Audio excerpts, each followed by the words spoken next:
Certainly is a lot of fun. Big announcement comes tomorrow morning, 6:36 Central Time, right here from Graceland. That's 7:36 Eastern. CNN will carry it live. It all caps 3 weeks of voting around the country. 40,000 different post offices took part. And tomorrow morning, we should finally know which Elvis is the winner. It had never happened before, an election to determine which postal stamp the consumers wanted to use. The young 1950s Elvis or the older 1970s Elvis. The Post Office and People magazine together distributed about 10 million ballots. Over 1 million were returned. The other 9 million? Well, they're probably collectible. Anything with Elvis is saved. You could put Elvis on almost anything and someone would take it home. In this case, people will most likely buy the stamp when it comes out next year and get a first-day postmark and create a collectible that way. Celebrity and entertainer stamps are not at all that unusual, incidentally. Comedians such as Jack Benny and Laurel and Hardy have graced our mail. So have Duke Ellington and Ernest Hemingway. Elvis fans say their man is at least as deserving. Well, Ernest Hemingway was an alcoholic and he committed suicide. He has a stamp. And everybody knows that W.C. Fields was an alcoholic, and he has a stamp. At least Elvis didn't drink. Gay McRae of Memphis is one of those Elvis fanatics who have decorated their entire homes with you-know-who in mind. Probably because, well, he's a young Elvis, but probably, you know, the 50s. Those were good years. Yeah. Cindy Sylvia of South Haven, Mississippi, is another. Her treasure includes not only glass-encased albums, but also Elvis bath towels and Elvis dolls. But to her, as to so many others, this is a serious subject. I mean, he changed the course of popular music. I mean, without him, there'd be no John Lennon, there wouldn't have been anybody else. Your baby leaves you gotta tell the tale. Just take a walk down the street to Heartbreak. 15 years after his death, the legend grows. His fans, 600,000 of whom visit his home in Memphis every year, grow older, while Elvis does not. The only question now for them, which Elvis will adorn the stamp? The early Elvis or the Las Vegas Elvis? We should tell you that the young Elvis seems to be the favorite at this point, but we are certainly not privy to any advance information. We will all find out live tomorrow morning, 6:36 Central Time. I'm Brian Cabell, CNN Live in Graceland. We will be glued to you. Thanks, Brian.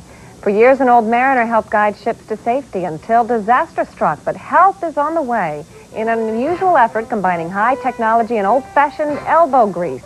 That report and more when we return.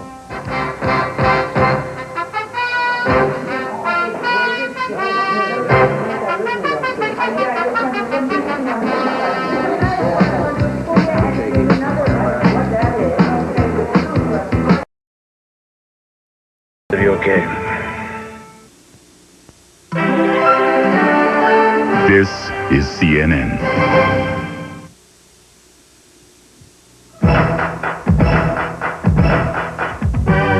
Live, it's Showbiz Today, with Bella Shaw in Hollywood and Laurin Sidney in New York.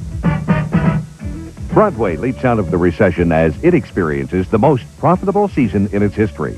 Also, husband and wife Tom Cruise and Nicole Kidman stay together in Far and Away. And in the 90s, advertisements are becoming politically correct. Those stories and much more on Showbiz Today.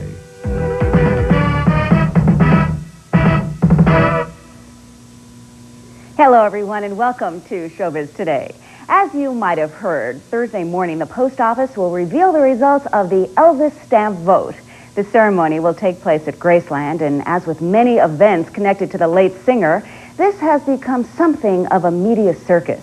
Standing by live at Graceland is CNN's Brian Cabell. Brian? Laurin, it is slowly becoming a media circus here at Graceland, and as tonight turns into tomorrow morning, it will become even bigger. Graceland tells us 25 news outlets, at least, including all the networks, will be here to cover it. Priscilla Presley will be here to make the announcement, 6:36 Central Time, that's 7:36 Eastern tomorrow morning. But for today, satellite trucks, local TV, microwave trucks, live radio vans are all arriving, along with some of the 600,000 fans yearly who make the pilgrimage to Graceland. Some question why all this attention for a little stamp, but here at Graceland, no one seems surprised. 29 cent Elvis stamp. This story, I think in a year when we've had a lot of bad news, wars and riots and problems, everybody in the media and everybody in the public is having fun. Yes, it is fun, especially for the 1.1 million people who voted in this stamp balloting. Incidentally, whichever stamp wins, the young Elvis or the old Elvis, it won't make its appearance in your local post office until next January. I'm Brian Cabell, CNN Live at Graceland. And CNN will have live coverage again from Memphis when the results of the vote are made public Thursday morning. Bella? The Senate voted Wednesday to ban sex and violence and all so-called indecent programs from primetime television. In the past, Congress has tried to ban indecent programming 24 hours a day, but that attempt was struck down by an appeals court. The issue came up as an amendment to the PBS funding bill, and on that matter, the Senate voted not to cut funding for the Corporation for Public Broadcasting. The Primetime Indecency Amendment was introduced by Senator Robert Byrd on Tuesday. He said children are increasingly exposed to profanity, vulgarity, violence, and crudeness that are broadcast on our screens today. The Senate overwhelmingly approved the amendment, but a spokesman for the National Association of Broadcasters told CNN if the measure is enacted into law, they will challenge it in court on First Amendment grounds. TV tabloid shows sometimes use questionable tactics to get a story. But A Current Affair says this Monday its rival Hard Copy went one step too far. A Current Affair claims Hard Copy illegally obtained and broadcast its exclusive footage of Amy Fisher, the prime suspect in a high-profile New York murder case. 20th Century Fox, the company that produces A Current Affair, is planning legal action against Hard Copy. A battle which might make an interesting story for competitor Inside Edition to cover. The old advertising adage says that sex sells. Well, no one is saying that that is no longer true, but some companies believe that socially responsible messages also sell. And as Sherry Dean reports, advertisers are jumping on the bandwagon. I ain't playing ball with no bull hog and trash talking. In advertising these days, sometimes a social message gets star billing over the company that's paying for the ad. We're going to live together, we got to play together. The more colors, the more better. The newest Nike commercials featuring Spike Lee are just the latest in a growing number of ads in which a brand name promotes a cause. We as a society have come out of the 80s caring more about causes, about the environment, about racial harmony. Companies are trying to tie into these concerns, and they're trying to say, we're good corporate citizens, we want to back a decent life. Don't let anyone or anything push you into doing cocaine. When the members-only clothing company began its anti-drug campaign a few years ago, it proved highly beneficial. Our sales increased, our credibility increased, our brand recognition increased. So here we were, thinking we were taking a major risk, and we're dearly rewarded for being interested in the cause. Another clothing company, Benetton, has created a stir worldwide with its print ads featuring what some say are shocking images.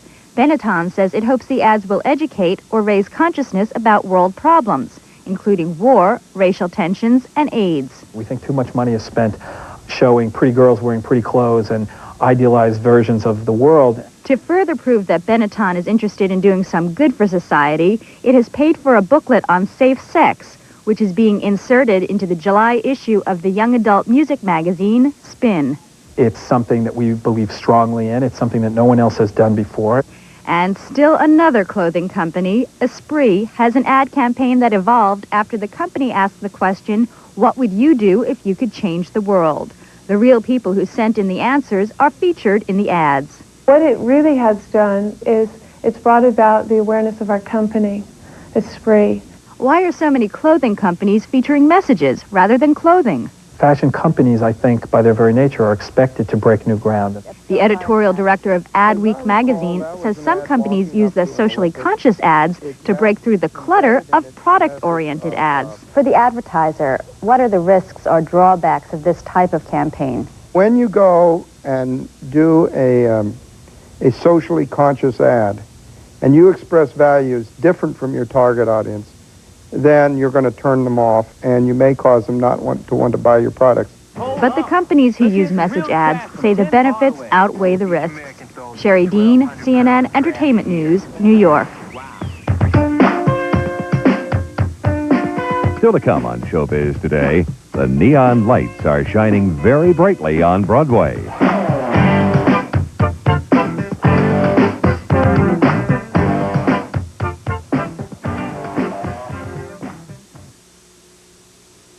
Showbiz Today is brought to you by Permasoft Color-Coated Curl Care. It's the only way to handle a perm.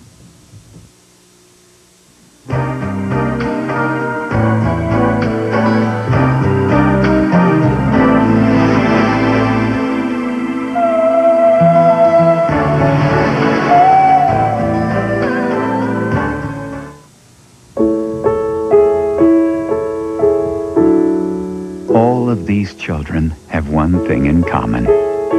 All of them were unplanned pregnancies. Pregnancies that could have ended in abortion.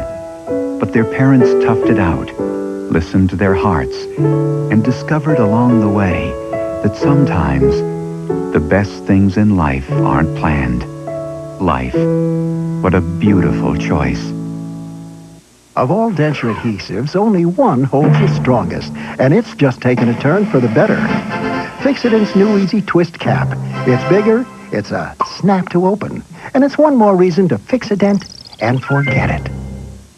I swim, I jog, I love junk food. Sometimes even I get constipation. Now, X-Lax pills give you 3 choices: regular, extra gentle, or new maximum relief.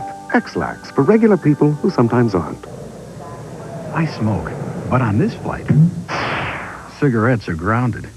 My answer? Wrigley Spearmint Gum. That cool, clean taste never lets me down. When I can't smoke, I enjoy pure chewing satisfaction.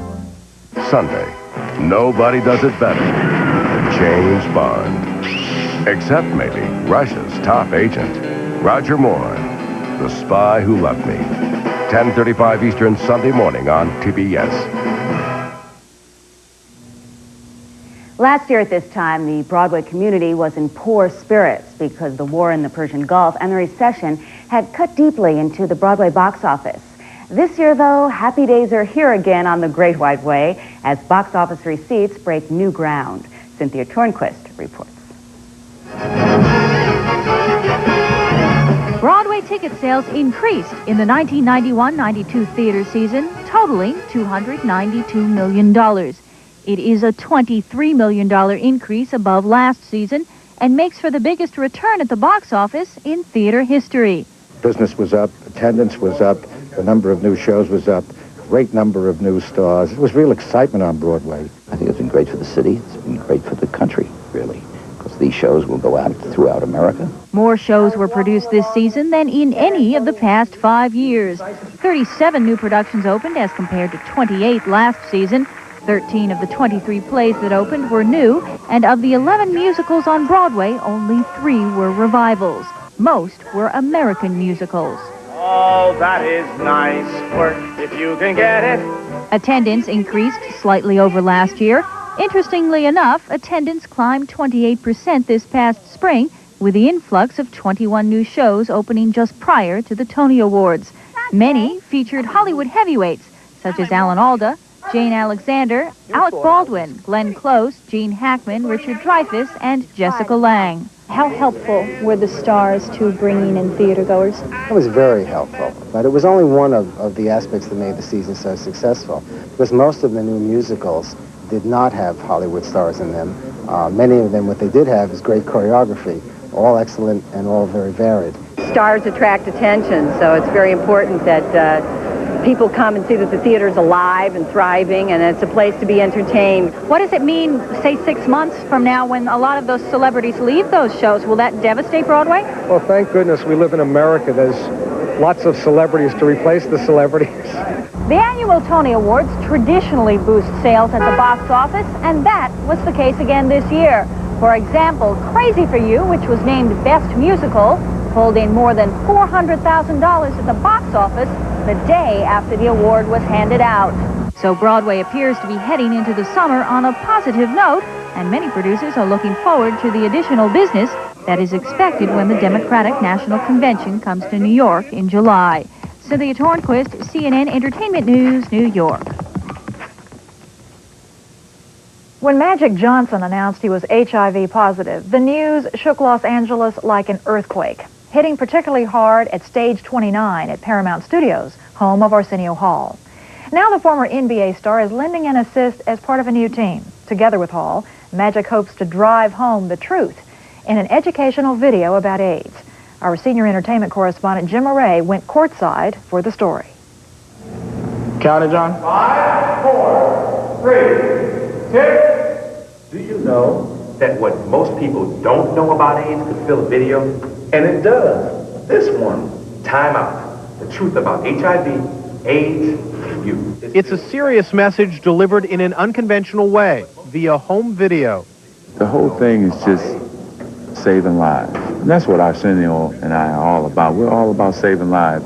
It's not about anything other than that. When sports legend Magic Johnson announced last year he had tested positive for HIV, he vowed to use his status as a role model to make a difference. A mock one-on-one basketball game in a Los Angeles high school gym between Johnson and talk show host Arsenio Hall served as backdrop for the video's straight talk and hard facts. A lot of people are in a state of denial. They'd like to think that kids aren't having sex. Now, we know that kids are having sex at earlier and earlier ages. It is going on. We also believe that the best form of safe sex is no sex. But if it's happening, let's address it and help them. We're not promoting them to have sex. All we're saying is this is what out here, HIV and AIDS, and this is what you can do to avoid that. The video is being directed by one-time Cosby kid Malcolm Jamal Warner. We're trying to get, with this, to be able to get both parents and kids to watch it. You know, ideally watch together, but at least we know, at least we're talking in the kids' language.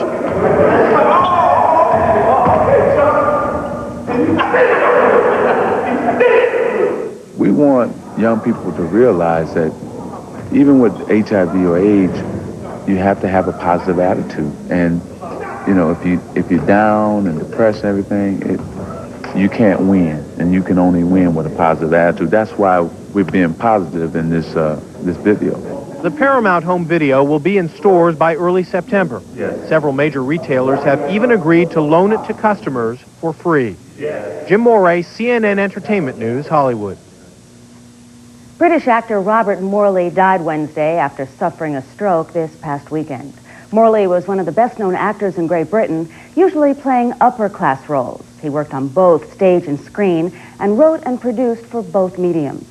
Morley made no secret of the fact that he often took jobs simply for the money. In the early 80s, he hosted a cooking show and later became known as a spokesman for British Airways. His film work included such fare as Around the World in 80 Days, Those Magnificent Men and Their Flying Machines, and The African Queen. Robert Morley was 84.